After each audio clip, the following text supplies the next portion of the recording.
Hey everyone, welcome to The Explainer. So if you've been keeping up with body art news lately, you've probably noticed this massive and honestly really exciting shift happening toward evidence-based body modification. Today, we're tackling one of the most widely misunderstood topics in the entire space, ear-stretching blowouts. We're going to separate the internet fiction from the biological facts, looking at the actual biomechanics of what goes wrong when a blowout happens, and way more importantly, exactly how to do it right. Let's get into it.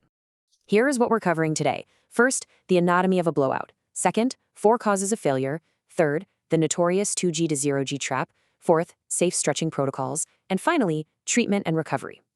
Section 1. Anatomy of a blowout. Defining the problem. Let's shift the blame from personal shame to simple biology.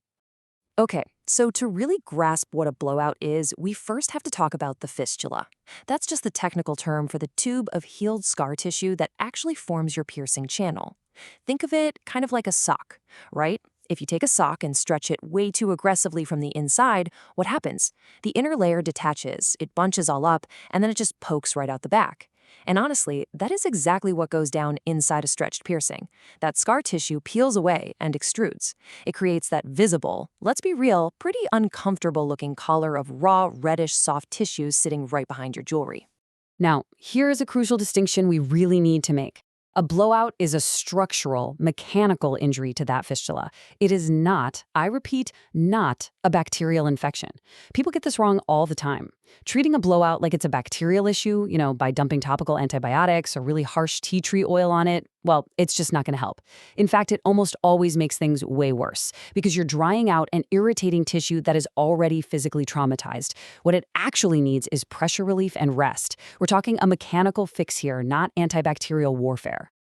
Moving right along to Section 2. 4 causes of failure. Why blowouts happen. So there are 4 main culprits that account for basically every single blowout we see in piercing studios.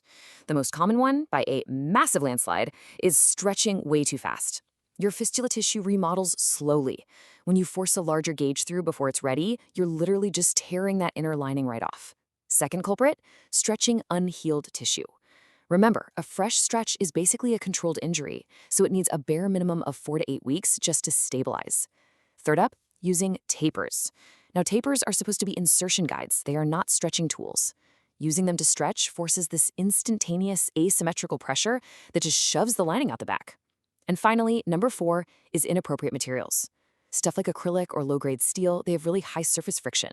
They drag and create tiny micro tears when you insert them, totally unlike using smooth implant-grade titanium or glass.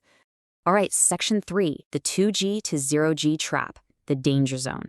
This whole trap boils down to a single number, 2.0. So the jump from a 2 gauge, which is 6 millimeters, to a 0 gauge, which is 8 millimeters, is a massive 2 millimeters size increase. To put that into perspective for you, that is the biological equivalent of jumping all the way from a 14 gauge to a 10 gauge in one single step. That's wild, right? It's literally the largest single step increment in the standard stretching sequence. And mathematically speaking, it's exactly where the vast majority of blowouts happen.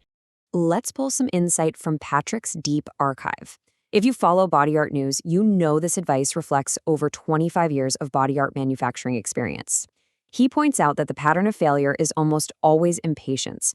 Bottom line, no tissue is ready for a 2 millimeter jump, period. That's exactly why veteran piercers who've been around for decades always stock intermediate sizes, like a 1 gauge, which is 7 millimeters, or 9 millimeter plugs. Using those half sizes prevents catastrophic tissue trauma. And when it comes to materials, his quote really hits the nail on the head. There is a reason we manufacture to ASTM F13 standards. It is not marketing, it is physics. Acrylic is porous. You literally can't sterilize it, and it drags aggressively on your healing tissue. Which leads us perfectly into Section 4, Safe Stretching Protocols, an evidence-based roadmap. So here is your evidence-based gauge-by-gauge roadmap. Notice the method here on the right. It's all about dead stretching. That means throwing the tapers in the trash and relying solely on the natural weight of the jewelry plus the natural elasticity of your tissue to size up. You can see the wait times on the charts steadily increasing, from 6 weeks up to a bare minimum of 12 weeks as the sizes get larger. And for that infamous 2G to 0G jump, that's where you absolutely use the 1 gauge intermediate size we just talked about. The golden rule here is so simple. If you feel any significant resistance or, God forbid, sharp pain, you absolutely have to stop immediately. Finally, Section 5.